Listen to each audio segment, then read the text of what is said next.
Yükledim hayallerimi virane bir sandala. Çıkmak istiyorum ıssız bir adaya, tüm umutlarımla. Deryalar aman vermez bana, azgın dalgalarıyla. Gitsem bir türlü, gitmesem bir türlü.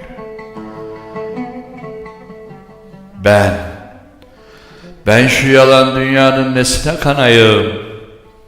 Çileyi çile üstüne çeker yanarım. Vuslattır hayalim bekler dururum. Sabretsem bir türlü, etmesem bir türlü. Baharın ilki fırtınalarla geçti. Sonuncusunda ise mutluluk belki. Bu yalan dünyada hayalsiz yaşanmaz ki. Hayal etsem bir türlü, etmesem bir türlü. Ahde vefaya candan bağlıyım. Gönül dergahının sadık bekçisiyim. Bülbülün cenneti gül bahçesiyim.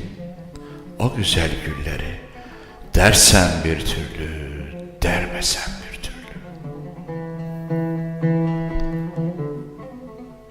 Şu fani alemde zaten yolcuyuz.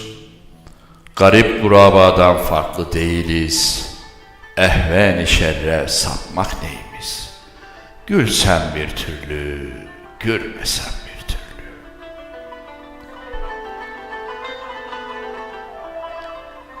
Gece karanlığının bitmesini sabırla beklemek, tan yerinin ağarmasını umutla görmek, vuslat şerbetini badeyle sundu bir melek. İçsem bir türlü, içmesem bir türlü.